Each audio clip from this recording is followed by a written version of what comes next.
इस समय आप देख रहे हैं बुंदेली संवाद न्यूज।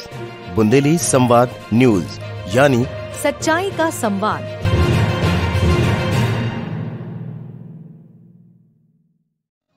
दोस्तों नमस्कार, आप देखना शुरू कर चुके हैं बुंदेली संवाद न्यूज। बड़ी तेजी से लोकप्रिय हो रहा आपका अपना सोशल मीडिया प्लेटफॉर्म बुंदेली संवाद न्यूज। मैं हूं आपके साथ मुकेश नायक। आइए नजर डालते हैं इस वक्त की बड़ी खबर पर। खबर महोबा से है, जहां केंद्रीय जेल ग्वालियर प्रकरण मृतक का पैतृक गांव में हुआ अंतिम संस्कार। बताते चले, मामला ग्राम पठारी, थाना कुलपहाड़, जनपद महोबा, उत्तर प्रदेश का है, जहां गांव का निवासी मनोज कुमार यादव पुत्र दयाराम यादव उम्र 25 वर्ष को एक प्रकरण में, जिसका अपराध क्रमांक 378/2018 और माननीय न्यायालय में प्रकरण क्रमांक 53/2019, जिसका थाना उन्मान विश्वविद्यालय बनाम मनोज यादव के नाम था। उक्त प्रकरण में न्यायालय द्वारा दिनांक 4 फरवरी 2020 को 10 साल की सजा और 5,000 रुपए जुर्माने के रूप में सुनाया गया था। दिनांक 25 मार्च 2025 को माननीय उच्चतम न्यायालय द्वारा आरोपी को, जिसका CRA क्रमांक है 5066/2020 में सस्पेंशन पर रिहा करने का आदेश पारित किया गया था। दिनांक 26 मार्च 2025 को माननीय अधीनस्थ न्यायालय द्वारा आरोपी की जमानत स्वीकार कर माननीय न्यायालय द्वारा 26 मार्च 2025 को परवाना तैयार कर केंद्रीय कारागार ग्वालियर के लिए भेज दिया गया था। उक्त परवाना केंद्रीय कारागार में पहुंचने पर समय की पाबंदी का हवाला देते हुए उसी दिन रिहा न किए जाने का कारण रिहाई के लिए गए हुए परिजनों को बताया गया और सुबह रिहा करने को केंद्रीय कारागार द्वारा कहा गया। जब मृतक के परिवारजन सुबह कैदी को लेने केंद्रीय कारागार पहुंचे, तब उसने कहा गया है कि कैदी मनोज यादव की मृत्यु हो चुकी है। संदिग्ध अवस्था में मौत की खबर सुन परिवारजन सन्न रह जाते हैं। इस मौत की खबर से मृतक के पैतृक गांव पठारी कुलपहाड़ के ग्रामीण भी सन्न रह जाते हैं। मौत का कारण तो PM रिपोर्ट द्वारा ही संभव है। फिलहाल में परिवारजनों ने जेलर सहित जेल प्रशासन को आरोपित किया है। आज मनोज यादव का शव गांव पहुंचने पर अंतिम संस्कार किया गया।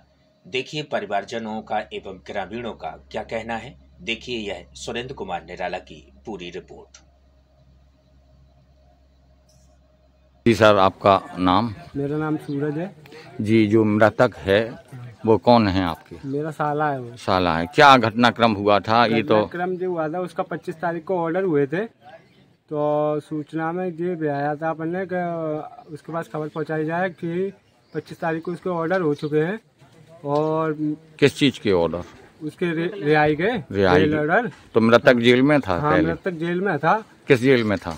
सेंट्रल ग्वालियर जेल में। जी। किस प्रकरण में जेल गए थे? वो कोस्को नार्को कोस्को एक्ट में गया था 76 के में जी। नाबालिग लड़की से शादी के चक्कर में गया था। रिहाई कब होनी थी? रिहाई उसकी 27 तारीख को होनी थी। तो हम 6 बजे उसके परवाना लेकर पहुंचे।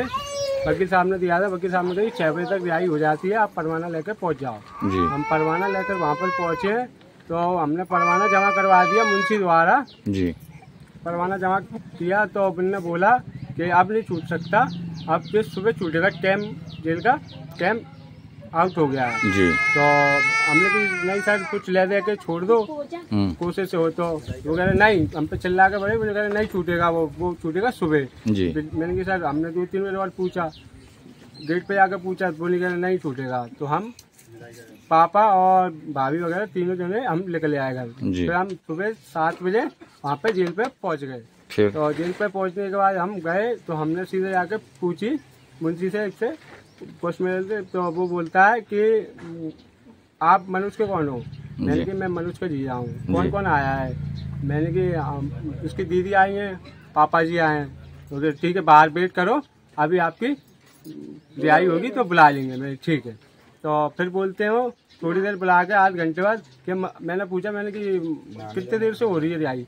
कितनी देर से रिहाई हो रही है? वो बोल रहे हैं वो नहा रहा है, अभी पूजा पाठ कर रहा है, तो थोड़ी देर से आ जाएगा 9 बजे तक। ये जेल प्रशासन के लोगों ने कहा है? हाँ, जेल प्रशासन के लोगों ने कहा था जी। तो वो 9 बजे तक रिहाई होगी तो बुला लेंगे। फिर थोड़ी देर बाद एक जेल। जी महोदया, क्या नाम है आपका? मेरा नाम सुनीता है। ये मृतक मनोज हैं, आप उनकी कौन हैं? मैं उनकी मनोज मेरा बहू का लड़का है, भैया है जी जी। मैं उसकी मम्मी लगती हूँ। तो क्या कहना चाहोगी आप अपने बच्चे के विषय में? एक दिन पहले होना मतलब रिहाई होनी थी उसकी, एक दिन पहले पूर्व में मौत हो जाती है। हाँ।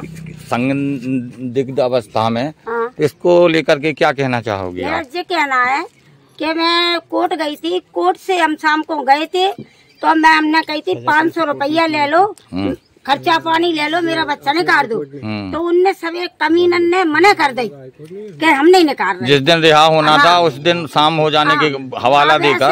सुनो सर, वैसे 8 बजे ना रिहा होता है बच्चा, सुबह शाम से 5 बजे से 8 बजे ना 9 बजे ना रिहा होता है। 9 बजे ना मेरा बच्चा रिहा नहीं करा, भगा दिया। सुबह रह गए तो क्या लगे कि नहा रिया है, पूजा कर रिया है, तो मैंने की पूजा हो जाने दो, शांति। तब हमने 7 साल जी। क्या नाम है आपका? मेरा नाम पूजा है। आप मृतका मनोज की कौन है? मैं उसकी बहन हूँ। बहन हो? क्या लगता है इस प्रकरण को लेकर के, क्या कहना चाहोगी आप? ये कहना चाहूंगी कि जिन लोगों ने मारा उनको सजा मिलना चाहिए। अंदर मारा है मेरे भाई को। और जिस दिन रिहाई होनी थी उसके एक दिन पूर्व ये घटना घटी है, तो क्या कैसे आप फीलिंग करती हैं कि हत्या हुई है? क्या कोई ऐसा वाकया सुनने में आया है? शाम को 6 बजे लेने गए उसको, जमानत हुई। जमानत के बाद हम उसके लेने गए, वो लेके तो बोल रहे हैं कि अभी टाइम हो गया है, तुम जाओ घर, सुबह आना 7 बजे जी। तो हम सुबह 6 बजे ले पहुँच गए कि हम कहीं जी लेट नहीं हो जाए। मैंने कि हमारा वेट करेगा वहाँ पे, इसलिए हम पहुँच गए। वहाँ पे गए तो मैंने सर एक पुलिस वाले से बात की कि बोले कब, मैंने कि हमारा भाई कब तक आएगा? तो बोले अभी नहा धो रहा है वो, और मतलब वो हो रही है, पूजा पाठ हो रही है अंदर, उसके बाद तुम 9 बजे तक निकलेगा वो, तुम वेट करो। हम जाके बैठ गए पेड़ के नीचे। फिर उसके बाद कहते हैं कि इधर आओ, कौन कौन आया है उसे लेने? तो मैंने बोला मैं आई हूँ, मेरा देवर आया है, मेरे पापा जी आए हैं। कह रहे ठीक है बैठो, 9 बजे तक आते हैं, बुलाते हैं हम उनको। तो फिर हम वो आए, थोड़ी देर में 9 बज गए। फिर कहते हैं इधर आओ। सो हम गए, सो कह रहे मनोज की तो उसकी डेट हो गई। फिर हमने बोला ऐसे कैसे डेट हो गई, जब हम शाम को लेने आए तुम शाम को बोला कि वो अच्छा खासा है, सुबह तुम आना लेने।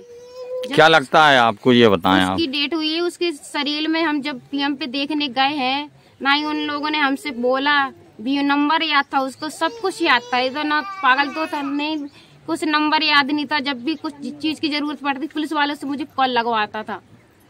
जब वो उस दिन जब उस बीमार था तो पुलिस वाले फोन लगा सकते थे ना कि तुम्हारा भाई बीमार है, तुम इधर आ जाओ। तो आपका मानना है कि हत्या हुई है? उसके शरीर में पूरे में निशान थे मारने के, डंडे से मारा है। इधर पूरे नीले नीले पड़े थे, पूरे पीठ में पड़े थे। उसकी हत्या की इस बाबत आपने कहीं प्रार्थना पत्र वगैरह दिया, FIR करवाई है आपने? वहाँ पे हो गई है, मैं सेंट्रल जेल में, और उनकी कारोबार हो रही है। अब ये कौन है? इधर से मनोज की मैसेज है, वाइफ है। क्या लगता है आपको, क्या कहना चाहोगी इस घटनाक्रम को लेकर के? मेरी जिंदगी कैसे कटेगी, मेरा उनके सिवा कोई नहीं था।